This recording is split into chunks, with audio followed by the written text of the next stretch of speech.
साध संगत जी, प्रेम से कहना धन निरंकार जी।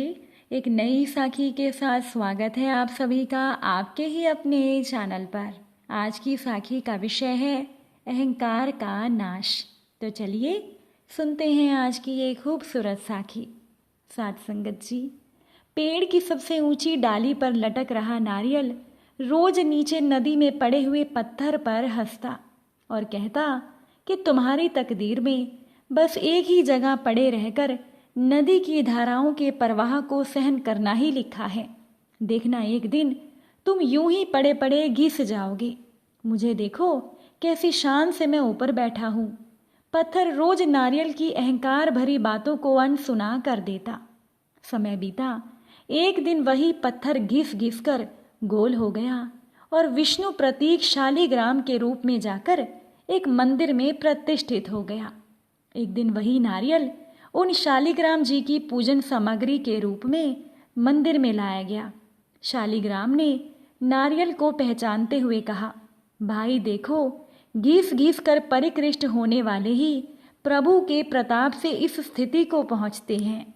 सबके आदर का पात्र भी बनते हैं, जबकि अहंकार के मतवाले अपने ही दंभ के ढसने से नीचे आ गिरते हैं। तुम जो कल आसमान में थे, आज से मेरे आगे टूटकर कल से सड़ने भी लगोगे, पर मेरा अस्तित्व अब कायम रहेगा।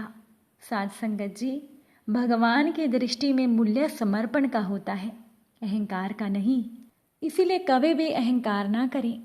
महाकवि कालिदास जी के कंठ में साक्षात सरस्वती जी का वास था। शास्त्रार्थ में उन्हें कोई हरा नहीं सकता था। अपार यश, प्रतिष्ठा और सम्मान पाकर एक बार कालिदास को अपनी विद्वता का घमंड हो गया। उन्हें लगा कि उन्होंने विश्व का सारा ज्ञान प्राप्त कर लिया है और अब सीखने को कुछ बाकी नहीं बचा। उनसे बड़ा ज्ञानी संसार में कोई दूसरा नहीं। अब एक बार पड़ोसी राज्य से शास्त्रार्थ का निमंत्रण पाकर कालिदास विक्रमादित्य से अनुमति लेकर अपने घोड़े पर रवाना हुए। गर्मियों का मौसम था, धूप काफ़ी तेज थी और लगातार यात्रा से कालिदास को प्यास लग गई। थोड़ी तलाश करने पर उन्हें एक टूटी हुई झोपड़ी दिखाई दी। पानी की आशा में कालिदास झोपड़ी की ओर बढ़ चले। झोपड़ी के सामने एक कुआं भी था। कालिदास ने सोचा कि अगर कोई झोपड़ी में हो तो उससे पानी देने का अनुरोध किया जाए। उसी समय झोपड़ी से एक छोटी सी बच्ची मटका लेकर निकली। बच्ची ने कुएं से पानी भरा और वो वहां से जाने लगी। कालिदास उस बच्ची के पास जाकर बोले, बालिके, मुझे बहुत प्यास लगी है, ज़रा पानी पिला दे। बच्ची ने कालिदास को पूछा, आप कौन हैं? मैं आपको जानती भी नहीं, पहले मुझे अपना परिचय दीजिए। कालिदास को लगा कि मुझे भला कौन नहीं जानता, मुझे परिचय देने की क्या ज़रूरत है। फिर भी प्यास से बेहाल थे कालिदास तो बोले, बालिके, अभी तुम छोटी हो इसीलिए तुम मुझे नहीं जानती। घर में कोई बड़ा हो तो उसको भेजो, वो मुझे देखते ही पहचान लेगा। मेरा बहुत नाम और सम्मान है दूर दूर तक, मैं बहुत विद्वान व्यक्ति हूँ।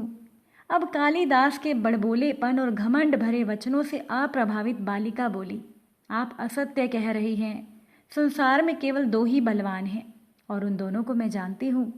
अगर आप अपनी प्यास बुझाना चाहते हैं तो मुझे उन दोनों के नाम बताएं। थोड़ी देर सोचकर कालिदास बोले, मुझे नहीं पता, तुम ही बता दो, मगर मुझे पानी पिला दो, मेरा गला सूख रहा है। बालिका बोली, दो बलवान हैं, अन्न और जल। भूख और प्यास में इतनी शक्ति है कि वो तो बड़े से बड़े बलवान को भी झुका दें। देखिए प्यास ने आपकी क्या हालत बना दी है। कालिदास तो हैरान रह गए। लड़की का तर्क सही था। बड़े बड़े विद्वानों को पराजित कर चुके कालिदास एक बच्ची के सामने निरुत्तर खड़े थे। बालिका ने दोबारा पूछा, सत्य बताइए, कौन है आप? वो बच्ची चलने की तैयारी में थी। कालिदास थोड़ा विनम्र होकर बोले, बालिके, मैं बटोही हूँ। मुस्कुराते हुए बच्ची बोली, आप अभी भी झूठ बोल रहे हैं। संसार में दो ही बटोही हैं और उन दोनों को मैं जानती हूँ। बताइए वो दोनों बटोही कौन हैं? तेज प्यास ने पहले ही कालिदास की बुद्धि को क्षीण कर दिया था, पर लाचार होकर उन्होंने फिर से कहा, मुझे नहीं पता, तुम ही बता दो। बच्ची बोली, आप स्वयं को बहुत बड़ा विद्वान बता रहे हैं और ये भी नहीं जानते एक स्थान से दूसरे स्थान तक बिना थके जाने वाला बटोही कहलाता है। बटोही तो दो ही हैं, एक सूर्य और दूसरा चंद्रमा, जो बिना थके चलते रहते हैं। आप तो थक गए हैं, भूख प्यास से बेदम हैं। आप बटोही कैसे हो सकते हैं? इतना कहकर बालिका ने पानी से भरा मटका उठाया और वो झोपड़ी के भीतर चली गई।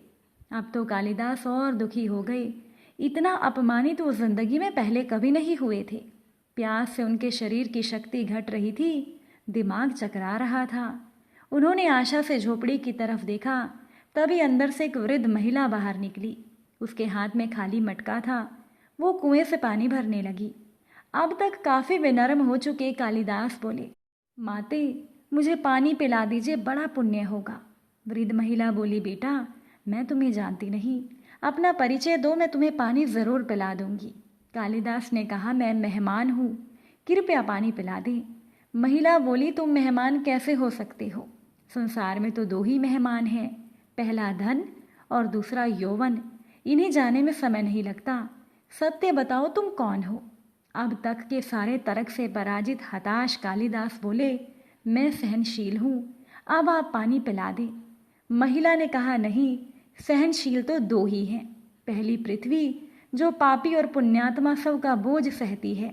उसकी छाती चीरकर बीज बो देने से पृथ्वी अनाज के भंडार देती है।